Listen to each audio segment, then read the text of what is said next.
Pessoal, última espécie de responsabilidade prevista no CTN é a responsabilidade por infrações, ou seja, a responsabilidade que recai sobre a violação de uma obrigação tributária principal ou de uma obrigação tributária acessória. E lá no início do curso, a gente aprendeu o seguinte, que a violação de uma obrigação tributária principal ou de uma obrigação tributária acessória faz nascer uma obrigação tributária principal, que é a própria penalidade tributária. E essa penalidade nada mais é do que uma obrigação de pagar uma multa. Por isso que se diz que a multa é uma obrigação tributária principal. Então, quando a gente trata de responsabilidade por infrações, a gente trata justamente desse elemento multa. Quem é que vai arcar com o pagamento dessa multa, certo? Quais as consequências jurídicas do descumprimento de uma obrigação tributária principal e de uma obrigação tributária acessória. Essa responsabilidade por infrações ela está prevista nos artigos 136 e 137 do Código Tributário Nacional, certo? E aqui houve outro equívoco do Código Tributário Nacional ao tratar dessa responsabilidade.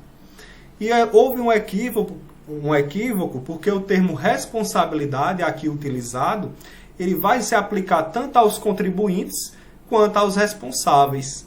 Então, diferentemente das outras espécies de responsabilidade que estudamos até então, essas regras vão se aplicar a todo e qualquer sujeito passivo, e não apenas à pessoa do responsável.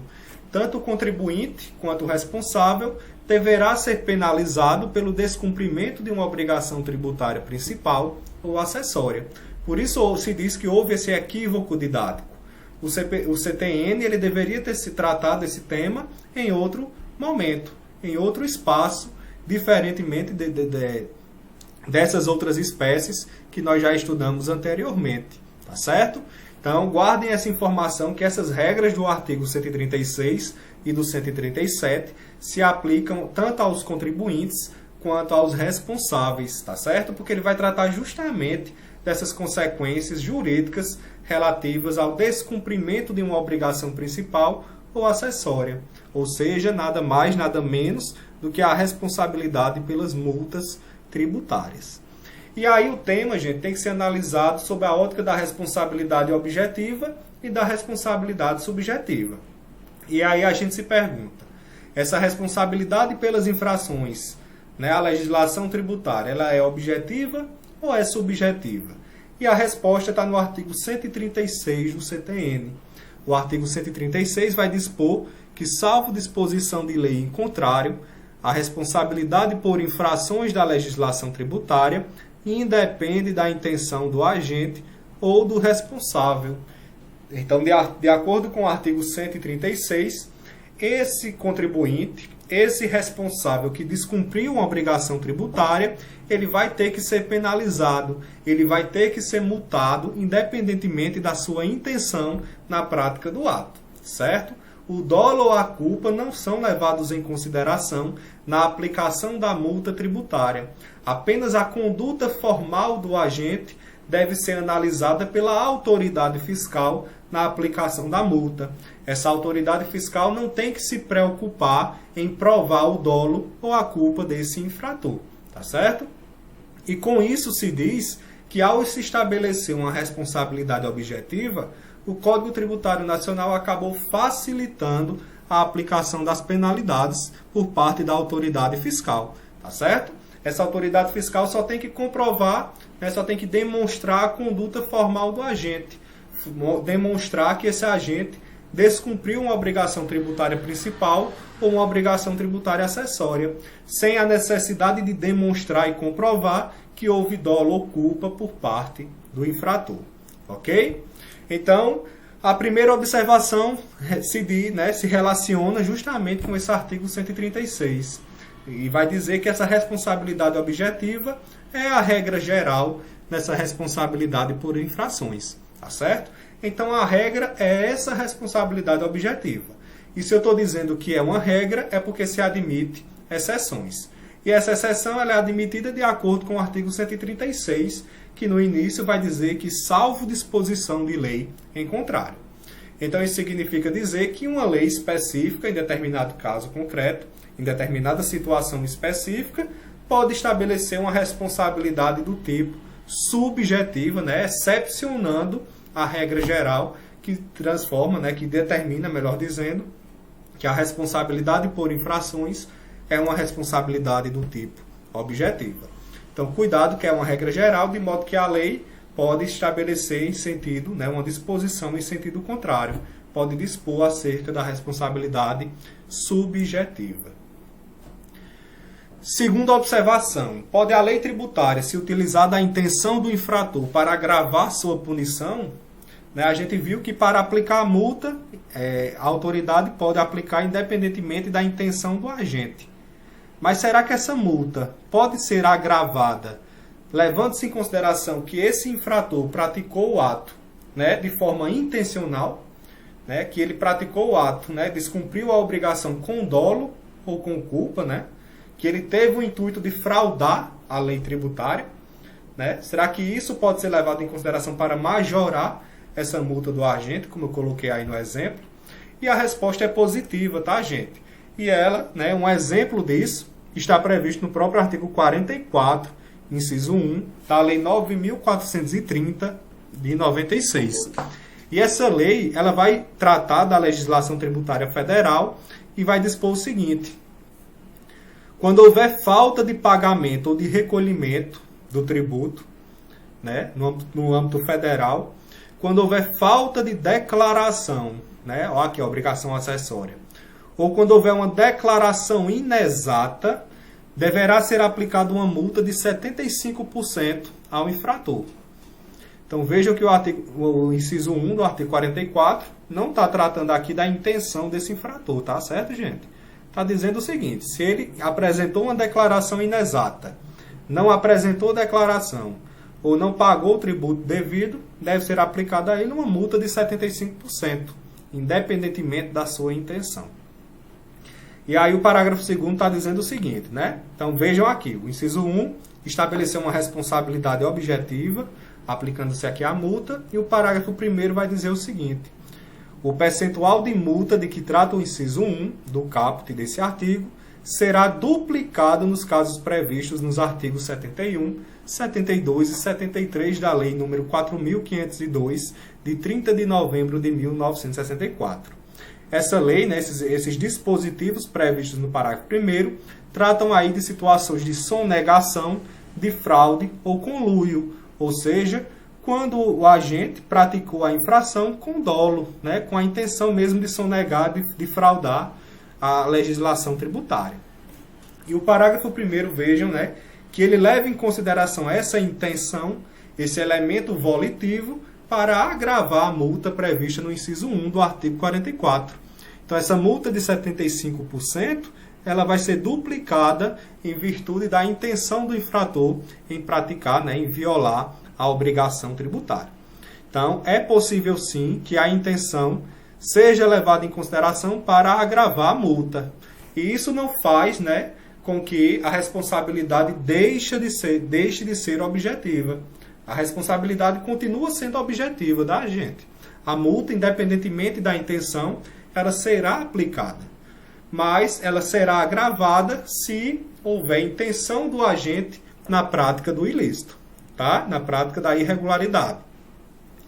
Então, cuidado que continua sendo aqui uma responsabilidade objetiva, embora essa intenção possa ser levada em consideração para agravar a punição do agente.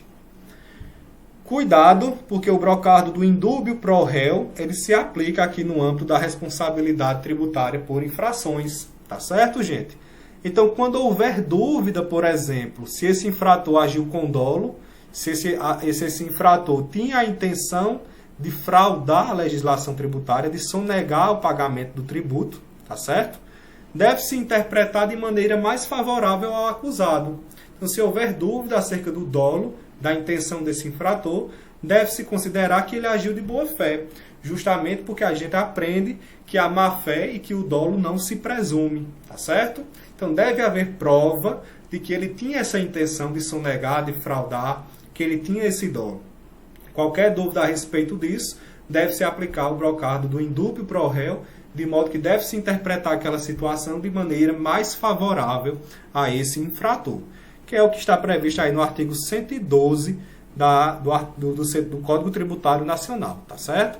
A lei tributária, que define infrações ou lhe comina penalidades, interpreta-se de maneira mais favorável ao acusado em caso de dúvida quanto à capitulação legal do fato, a natureza ou as circunstâncias materiais do fato, ou a natureza ou extensão dos seus efeitos, a autoria, imputabilidade ou punibilidade, inciso 4, a natureza da penalidade aplicável ou a sua graduação. Então, gente, deve-se interpretar de maneira mais favorável ao acusado na aplicação dessas multas, tá certo? A má-fé ou dolo tem que ser devidamente comprovado e demonstrado pela autoridade fiscal que irá aplicar essa penalidade. Observação 3. Não podemos confundir responsabilidade objetiva com cerceamento de defesa, tá? Então, o infrator ele tem que ter o direito de se defender contra aquela penalidade que lhe está sendo imposta, tá certo? E para que ele possa se defender acerca daquela penalidade, ele tem que saber quais são os fatos que lhe estão sendo imputados e quais são os fundamentos jurídicos que estão ali embasando aquela penalidade. Então, na aplicação da multa tributária, a autoridade tem que apontar esses elementos de fato e de direito que vão aí fundamentar essa multa, justamente para viabilizar que o sujeito passivo formule sua defesa acerca desses aspectos, tá certo? Então, tem que se garantir o direito de defesa do infrator através dessa comunicação acerca dos fatos e dos fundamentos dessa penalidade que lhe foi aplicada. Avançando, além dessa regra da responsabilidade objetiva, o artigo 137 fala, né, ele vai tratar da responsabilidade pessoal do agente. E o que é que dispõe o artigo 137, né? Melhor dizendo, né? Antes de a gente estudar o artigo 137, é interessante que a gente compreenda o seguinte. A multa, como eu falei para vocês, ela decorre da violação, né, do descumprimento de uma obrigação principal ou de uma obrigação acessória. Quem tem o dever de cumprir a obrigação principal ou acessória é o sujeito passivo. Não foi isso que a gente aprendeu? Certo? De modo que, pelo descumprimento dessas obrigações, quem responde, quem vai ser multado, quem vai ser penalizado, também é esse sujeito passivo. Essa é a regra da punição. Vai se punir o sujeito passivo que tinha a obrigação, né, que tinha que cumprir essas obrigações principais ou acessórias, né? Então, por exemplo, no âmbito de uma pessoa jurídica, quem vai cumprir essa obrigação é uma pessoa, né, um gerente, um agente dessa pessoa jurídica. Mas o sujeito passivo dessa obrigação tributária é a própria pessoa jurídica, tá certo? E ela, como sujeito passivo, é ela que vai responder por essa punição. Não é o agente, pessoa física, que tenha concretizado efetivamente essa conduta ilícita. Seria o exemplo aí dessa aplicabilidade. O que é que acontece no artigo 137? O artigo 137 vai deslocar essa responsabilidade pela infração.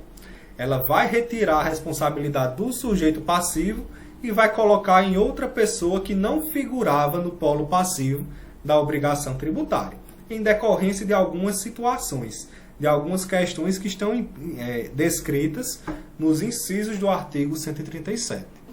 Então, esse deslocamento vai ocorrer, por exemplo, no inciso 1, quanto às infrações conceituadas por lei como crimes ou contravenções penais, salvo quando praticadas no exercício regular de administração, mandato, função, cargo ou emprego, ou no cumprimento de ordem expressa emitida por quem de direito, certo?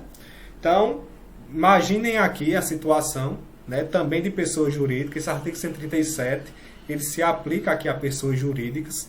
E o inciso 1 vai dizer o seguinte: quando a pessoa jurídica for sujeito passivo de uma obrigação, certo?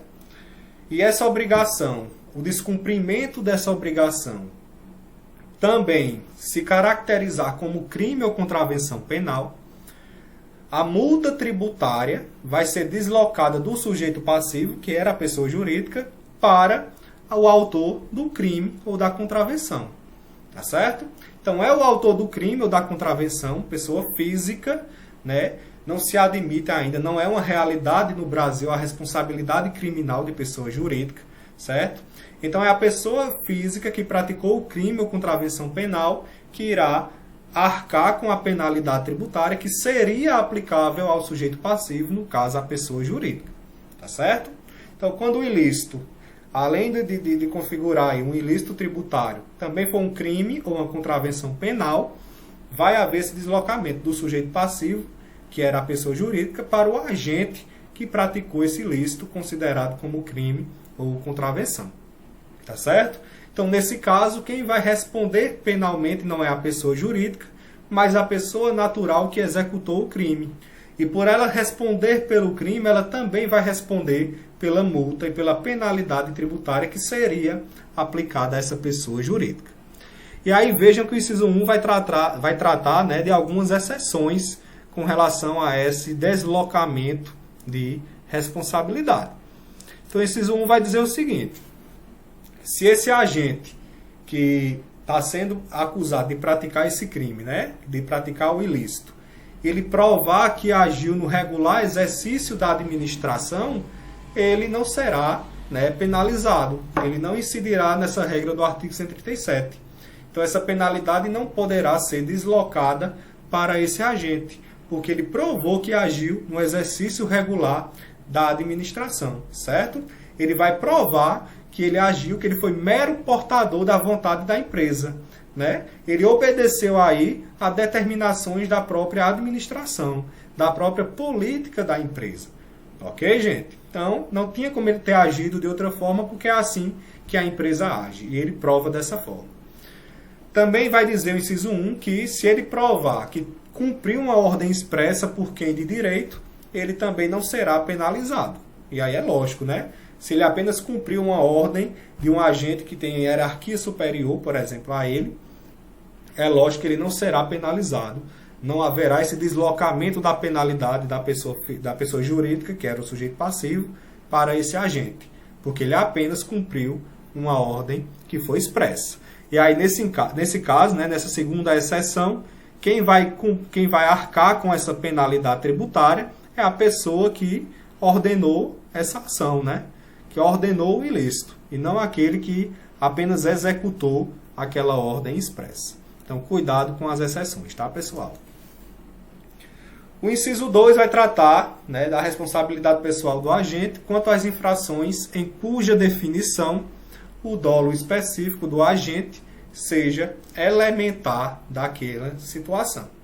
Então, quando a gente fala em dolo específico, em elementar, vai dizer o seguinte: aquele ilícito, ele só vai se configurar com a intenção do agente, né, em realizar aquele ilícito, motivo pelo qual a responsabilidade se transfere da pessoa jurídica, do sujeito passivo, para esse agente. Porque esse ilícito ele só se concretiza com esse dolo específico do agente, com essa intenção do agente. Então vejam aqui o exemplo, né? O agente que extravia documento fiscal com o fim de ocultar do fisco uma situação tributável. Certo? Então a lei vai dizer que, que vai ter que arcar com a penalidade, que é o ilícito, né? O agente que extravia um documento fiscal com um dolo específico, com a intenção específica, com a finalidade específica de ocultar do fisco uma situação tributável. Então, se a lei está descrevendo esse dolo específico desse agente, é lógico que só esse agente que expressou esse dolo específico vai ser aí responsabilizado pela penalidade, e não a pessoa jurídica que é o sujeito passivo, né, daquela obrigação. Então, cuidado que quando houver esse dolo específico, também haverá essa transferência de responsabilidade. Cuidado que esse inciso 2 não trata de crime ou contravenção, tá, gente? Essa atuação do agente é apenas aqui um ilícito no âmbito administrativo, mas não se trata aqui de crime ou contravenção penal, que já foi tratado no inciso 1, tá?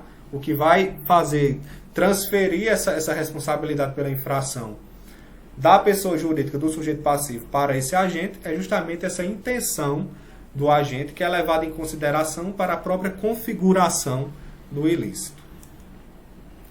Inciso 3, quanto às infrações que decorram direta e exclusivamente de dolo específico das pessoas referidas no artigo 134 contra aquelas por quem respondem, tá? Dos mandatários prepostos ou empregados contra seus mandantes, preponentes ou empregadores. E dos diretores, gerentes ou representantes de pessoas jurídicas de direito privado contra estas, né? Então, nós estudamos na responsabilidade de terceiros que estes, quando atuam de forma irregular, tá, gente? Prejudicando os próprios representados, nós vimos isso lá na responsabilidade dos terceiros, eles respondem pessoalmente e exclusivamente pelas obrigações tributárias decorrentes de tal atuação. Não é isso? Então, nós vimos lá na responsabilidade de terceiros que, quando eles atuam de forma irregular, eles vão responder pessoalmente, né, além do tributo, das multas moratórias e das multas punitivas. E qual é o fundamento disso? Porque eles respondem pelas multas punitivas, justamente o inciso 3 é que está dando esse fundamento. Então, esse inciso 3 vai servir como fundamento dessa responsabilidade pessoal desses terceiros, né, que atuam de forma irregular, né, na administração do patrimônio dos representados, pelas multas punitivas. É aqui que está o fundamento das multas punitivas que nós tratamos na aula anterior. Tá certo? Para a gente finalizar o estudo da responsabilidade por infrações, é interessante que a gente comente acerca da denúncia espontânea, né? Que a gente teça alguns comentários acerca desse instituto da denúncia espontânea, que encontra aí base, encontra fundamento, né, na própria desistência voluntária e no arrependimento posterior do direito penal, tá certo? E esse instituto, ele vai estimular os contribuintes a voltarem à legalidade, né? Então, ele vai ser aplicável àquele contribuinte que praticou o ilícito e que comunicou, né, que confessou o ilícito à autoridade fiscal. E aí, o que é que vai acontecer? Diante dessa denúncia espontânea, dessa confissão, ele vai estar livre, né, do pagamento da penalidade a ser aplicada. Então, olha o que diz o artigo 138. A responsabilidade é excluída pela denúncia espontânea da infração, acompanhada, se for o caso, do pagamento do tributo devido e dos juros de mora. Então, está dizendo o seguinte: aquele infrator que confessou o ato e, além da confissão, paga o tributo e os juros decorrentes desse tributo, ele estará livre dessa responsabilidade por infrações. Ele estará livre do pagamento da multa decorrente do ilícito praticado. Tá certo? Então, do pagamento do tributo devido e dos juros de mora, ou do depósito da importância arbitrada pela autoridade administrativa, quando o montante do tributo dependa de apuração. Tá certo? Parágrafo único. Não se considera espontânea a denúncia apresentada após o início de qualquer procedimento administrativo ou medida de fiscalização relacionados com a infração. E aqui nesse exemplo vai ficar mais claro o instituto da denúncia espontânea, tá? Então imagina aí que o sujeito passivo comete uma infração tributária e aí o sujeito passivo, posteriormente ao cometimento da infração, ele confessa espontaneamente o ilícito cometido.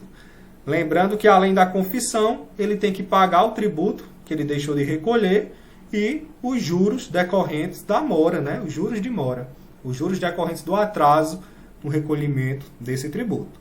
Se ele fizer isso, ele se livra da penalidade. Então imagine a situação em que um contribuinte ele omite em sua declaração do imposto de renda alguns rendimentos percebidos no ano calendário, certo? Ele quer se livrar ali da tributação, ele vai omitir alguns rendimentos em sua declaração. E aí começam a sair alguns lotes de restituição e nada do nome desse contribuinte aparecer nas listas, certo? E por conta disso ele começa a desconfiar que ele vai ser pego, que ele vai cair na malha fina, que ele vai ser descoberto. E o que é que ele faz? Antes dele ser descoberto, né, antes dele ser chamado a prestar esclarecimentos, ele vai lá e confessa que praticou o ilícito, paga o tributo devido que ele deixou de recolher e aí com isso ele se livra da penalidade, tá certo? Então isso é o que ocorre com o instituto da denúncia espontânea. Cuidado que o STJ vai dizer o seguinte: essa penalidade que ele se livra se refere às multas moratórias e às punitivas, tá certo? Então, ele vai estar livre do pagamento das multas moratórias, a multa decorrente do atraso no pagamento do tributo e das multas punitivas, as multas decorrentes da infração, né, do não cumprimento da obrigação tributária. Tá certo? Mas para o STJ ele tem que pagar o tributo e os juros de mora, e esse pagamento tem que ser devidamente corrigido monetariamente. Tá? Porque juros e correção monetária não são penalidades. Os juros e a correção monetária integram o próprio tributo. Então, nessa denúncia espontânea, ele tem que pagar o tributo com juros e correção. Ele estará livre das multas moratórias e das multas punitivas, de acordo com o STJ.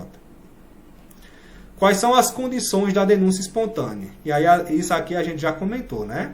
A primeira condição é que a confissão deve ocorrer antes que o fisco inicie qualquer procedimento administrativo ou medida de fiscalização relacionados com a infração.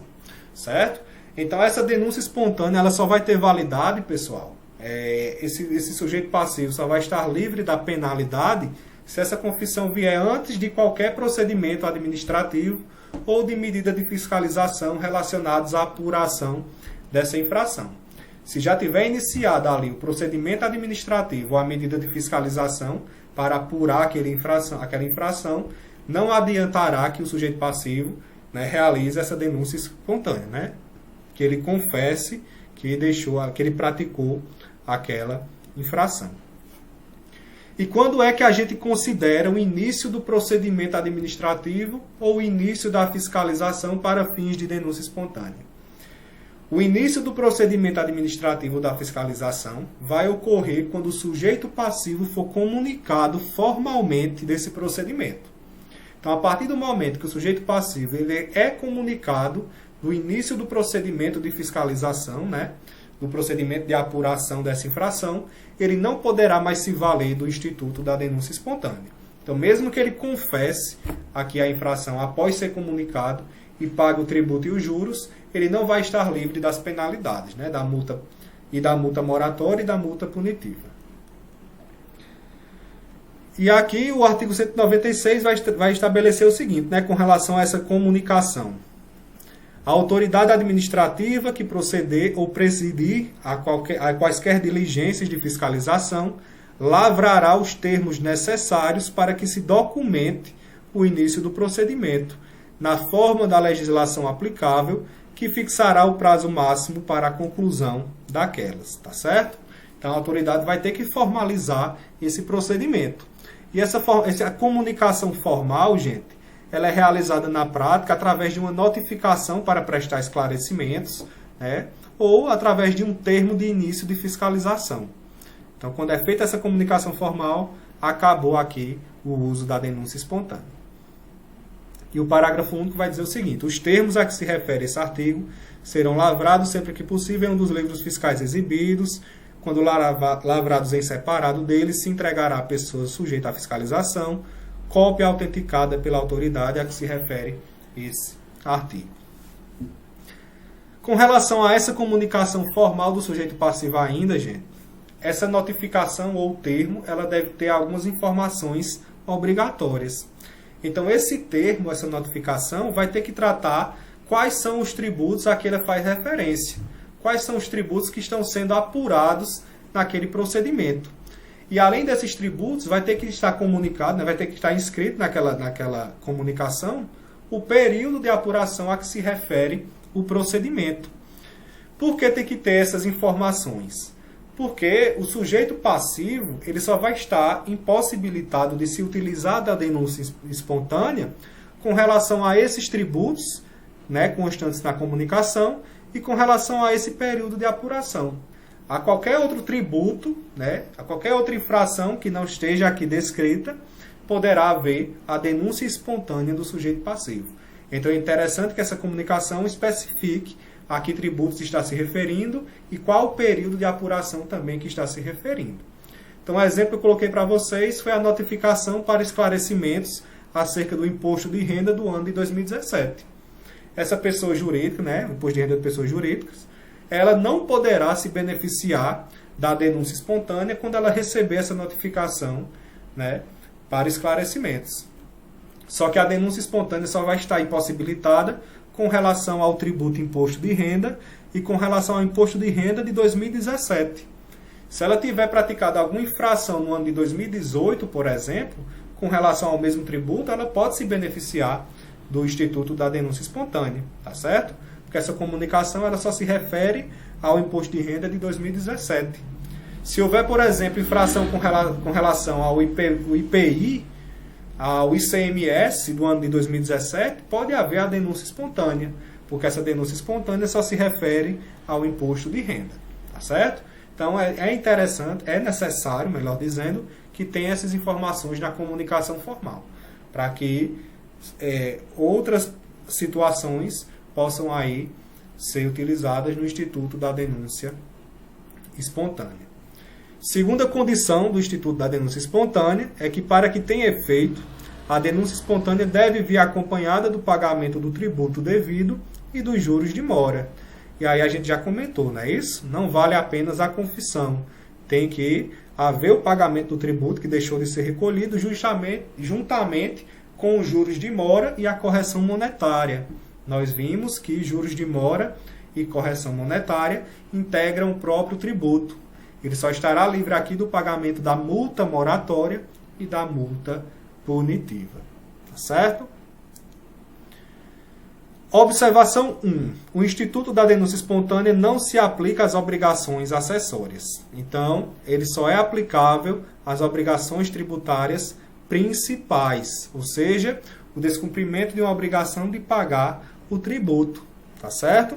Então, com relação a qualquer descumprimento, infração à obrigação acessória, não é utilizável, não é aplicável o Instituto da Denúncia Espontânea. Então, mesmo que haja a confissão acerca do descumprimento dessa obrigação acessória e a realização dessa obrigação acessória, o agente, né, o infrator, terá que arcar com a devida multa decorrente da lei tributária. Tá certo? Então, imagina aqui que o contribuinte ele confessa que ele não realizou a escrituração dos livros fiscais, certo? E a escrituração dos livros fiscais, a gente sabe que é uma obrigação acessória, é uma obrigação de fazer. E aí, para se livrar da multa, ele confessa que não fez essa regularização e, automaticamente, ele faz a devida regularização. Isso vai livrar ele da multa? Não, porque houve o descumprimento de uma obrigação acessória. E o descumprimento de obrigação acessória, não há a aplicação do Instituto da Denúncia Espontânea. E a observação 2, os efeitos da denúncia espontânea na seara criminal. Com relação a essa observação 2, há um entendimento doutrinário, tá certo? Que se houve aplicação do Instituto da Denúncia Espontânea e aquele agente se livrou da penalidade, né, da multa, se aquela infração também constitui crime ou contravenção penal, não faz sentido também continuar a apuração na seara criminal. Se ele não vai pagar a multa por conta da denúncia espontânea, não faz sentido que ele possivelmente seja preso, certo? Se ele ficou livre de uma multa, é lógico que também não faz sentido que ele continue ali a ser processado na seara criminal. Então, a doutrina defende que a denúncia espontânea, quando ela é aplicada, ela vai interferir lá na seara criminal, ok? Então, gente, com isso nós concluímos o estudo da responsabilidade tributária e o assunto da primeira unidade. Eu vou mandar para vocês um estudo dirigido, que vocês vão responder e vão servir como nota da primeira unidade. E já na próxima aula nós iremos iniciar o assunto relativo ao lançamento tributário, iniciando assim o assunto da segunda unidade. Ok? Então, pessoal, tchau e até a próxima aula.